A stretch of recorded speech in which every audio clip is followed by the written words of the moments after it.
Welcome to Make a Path Presents. I'm Ronnie Hayes, and today let's talk about Game of Thrones and the coming episode, which is supposed to be, I think, like the longest episode in Game of Thrones history, but also with the biggest battle, some are saying probably the biggest battle in cinematic history. And now I know on our live stream after show, some people asked, could this be, the biggest, the best on-screen battle in TV history? I was like, I don't know, because I'm probably missing or forgetting something, but according to what's going around, this is probably the biggest, maybe even the bloodiest. Now, what throws me for a loop is who's gonna die. It seemed like the last two episodes were of reunions, a love song, so to speak, from the writers to these characters that they've been with. As a matter of fact, in the behind-the-scenes footage, one of the writers just talking about episode 2 and it being a love song, so to speak, to these characters, he started to actually well up with tears. So I'm thinking we got that because some of these characters are not gonna make it out of episode 3. However, what's throwing me for a loop is who? Because I'm not really sure what's coming up after. Now, I don't follow any leaks, any spoilers, nothing. When it comes to Game of Thrones, I watch the one trailer and then each episode trailer. I don't read interviews. I don't look at leaks when they're filming, nothing. So if there's stuff that's out there, I am genuinely in the dark. I thought the Night King was the big bad of the whole series. The series starts with the Night King and the Whites, if I remember correctly. Doesn't it start with them beyond the wall and then all that pops off and the one guy runs away and eventually he finds his way to Ned Stark. Ned Stark beheads him, this, that, and the third. It also starts with the Lannisters, though. Jaime, Cersei, pushing Brienne out the window. So in a way, Cersei has been the forefront big bad, in my eyes. And there's other ones along the way, but the lasting since season 1, since the pilot episode, it's been Cersei and the Night King. Now it feels like Cersei has way more shine and on-screen presence, but the Night King in my eyes was the ultimate big bad, possibly one that will destroy the Iron Throne. So it left me confused. Are they going to destroy the Night King in episode 3 and then fight Cersei in episode 5-ish, 6-ish, and then it's going to end the series? So I just want to give you guys that little setup. I have been absolutely overwhelmed by messages from you all recommending that we do a death prediction video, and this is probably the long way of saying I'm probably going to be so wrong with this, but let's give it a shot. I made 3 separate lists: safe, unsure, and dying. Now, this is only for episode 3. For example, I got Dany and Jon on the safe list. I'm still unsure if they're actually going to survive the rest of the season, but I'm pretty sure Dany and Jon will survive episode 3. I don't think there's enough there to finish out their stories and kill either one of them off. Same thing with Cersei. She's not even in this main battle. It would be kind of weird if she just pops up somewhere.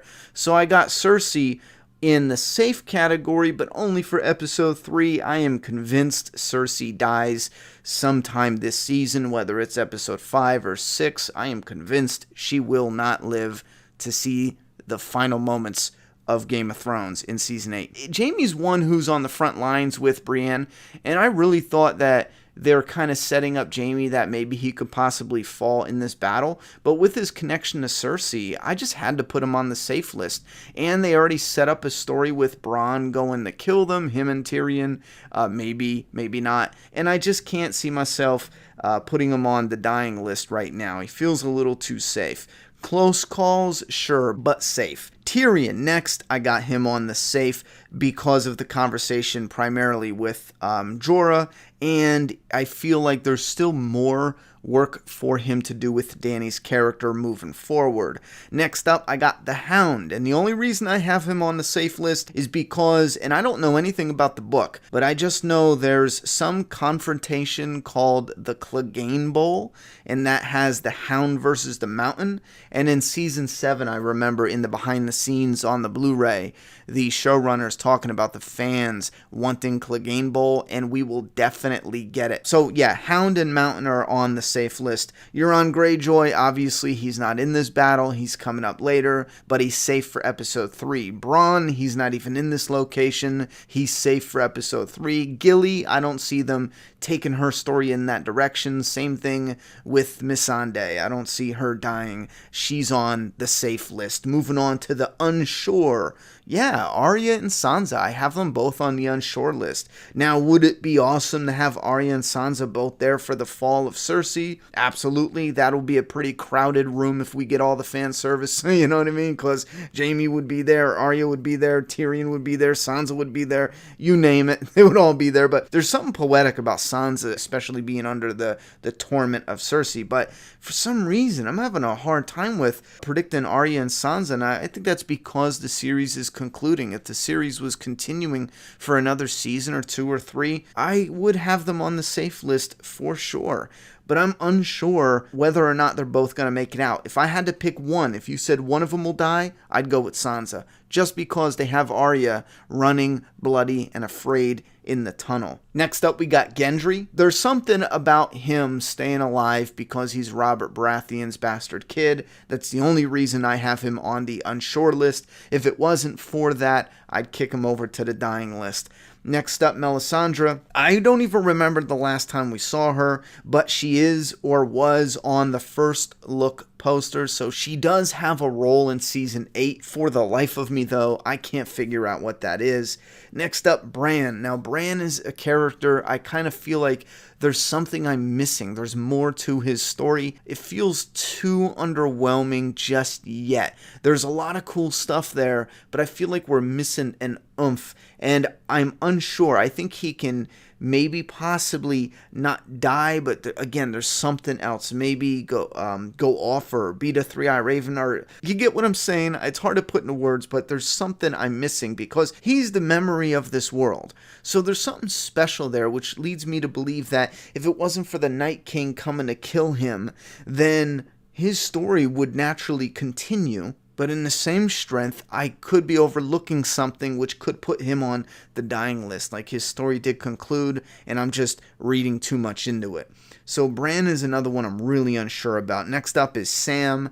There's a part of me that is a little mixed up with the Sam and Jorah scene from Season 8, Episode 2, where Sam gives him the sword.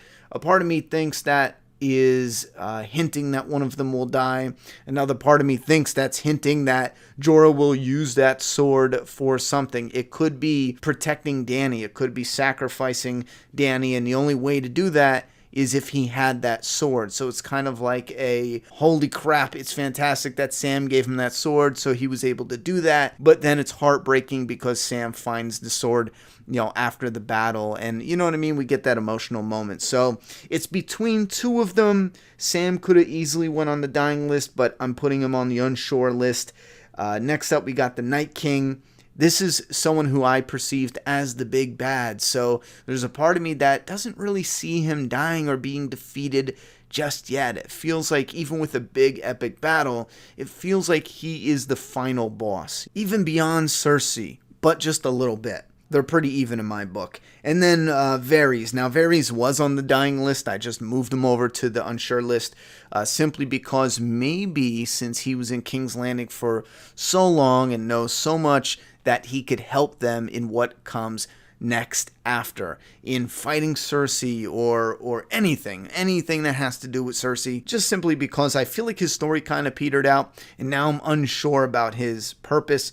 But maybe they're holding something back. On the dying list, let's burn through this because there's so many characters.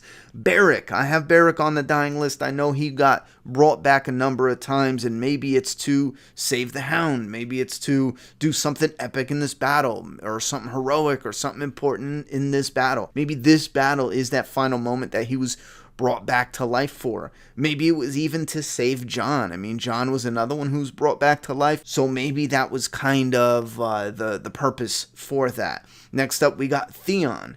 Theon's another character I think will sacrifice himself, but in a redemption way, saving Bran. And that's another reason why Bran is on the unsure list and Theon is on the dying list. I think that would kind of take a little bit away from that moment if Theon sacrificed himself, but Bran still died.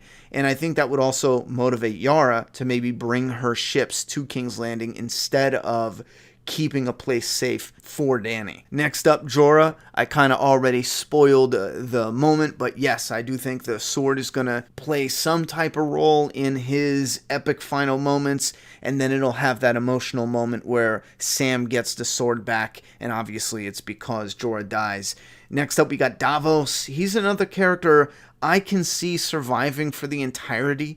I think they've even dropped some hints, like when he was in the soup kitchen talking about, I survived this, I survived that. I see this character dealing with the loss of all the people around him, but still being alive when the season concludes. But there's something tugging at me that says that this character's time is up and this will be his last battle that he's in. And Grey Worm. Grey Worm might be a little too easy because they had that really small moment with him and Missandei talking about what they would do when they grow old together. Again, it could be a super mislead where Grey Worm lives and Missandei dies. I think that would be more shocking, but I'm going to go with Grey Worm dying and Missandei living because Grey Worm is obviously on the front lines. But I will say this right now, they are definitely hiding something because the trailers, I watched them maybe 5 or 6 times just before doing this video, and they are hiding some type of major surprise.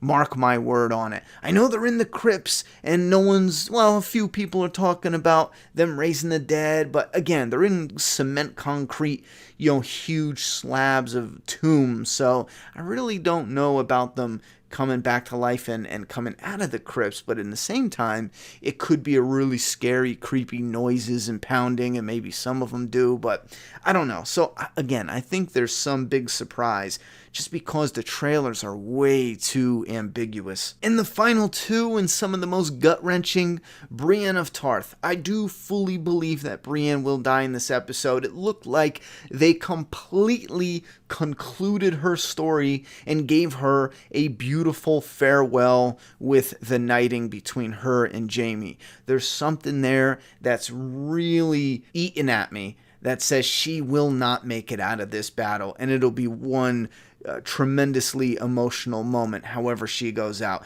and it'd be epic. I mean, we've had guys, and I don't mean to bring up this gender crap, but we've had so many epic and raw guys sacrificing themselves during a battle moment, but a warrior, a female warrior in this way, nothing beautiful, nothing romantic, just a straight female warrior beast of a bitch, you know what I mean, going out like a badass on a battlefield. I think that they have this character set up perfectly for that, and it would be devastating to Jaime, which will increase the emotional impact. Those two went on one hell of a journey together, and if she dies on the battlefield next to Jaime, the emotions are just cranked up to 11. Her story would conclude with them together like they were where their story began. And I'm sure there's definitely a lot of symbolism and foreshadowing that we'll later look back on and be like, oh, see that connected to something where they were, I don't know, fighting the bear pit or whatever it was. Last up, we got Thormund. This is one that I don't want to pick. I remember the Battle of the Bastards, and I kept thinking, I like this ginger bastard. He better not die during the Battle of the Bastards. The whole time I was nervous. I knew Jon just got brought back to life. He's not going to die. But Thormund, I was nervous. I was worried. And that's when I knew, you know what? I really dig this character. I hope he doesn't go out. But I thought, if Brienne is going out and Thormund is nearby, how epic would it be to just see him take out as many whites as possible, maybe even trying to get to her or to save her, but just couldn't, and he's overwhelmed. That puts a little dark and depressing spin on the love, infatuation, how the comedic it was, but in the same strength, I think they can do something with that if they really sit down and polish it. I'm just predicting these off the top of my head, but I think there's definitely some seeds there where they can get some really heartbreaking and gut-wrenching moments I just hope they don't kill off too many in a way that's too fast where the deaths overshadow each other. That's kind of why I'm really unsure about how many deaths we're going to get. There's a part of me that thinks we're all being fooled and we're only going to get a few deaths, like maybe 3 at the most. So if I had to pick a couple, like let's say Brienne, Theon, and then Grey Worm, let's just for 3 as an example, I think that would still be a good gut punch if done right, especially Brienne. I think she's got a good chunk of the fan base in the palm of her hands. Definitely a really cool, honorable character. She's been here for a very long time. Interesting character, and it affects a lot of the other characters in the group. All right, that's my death predictions. I am so friggin' hyped for episode 3. Don't forget, Sunday, we always have an after show after the episode around 10:30 on this channel. It's a live after show where I do 15 minutes of a first impression review and then 45 minutes of fan feedback. We do a straw poll where you guys can vote on the episode whether you liked it or not, and we got a special event if you're into zombies, if you're into post-apocalyptic video games. We're going to be doing a live stream gameplay of Days Gone starting April 26th. Come by and check that out. It's going to be going for a week, at least a few hours every day for a week, unless we get sick of the game. I doubt we will. It looks incredible. So hit that subscribe button and you let me know who you think is going to die in Game of Thrones Season 8, Episode 3. Put your thoughts and opinions in that comment box. I'm done talking, so it's your turn. I forgot about Podrick. He dies.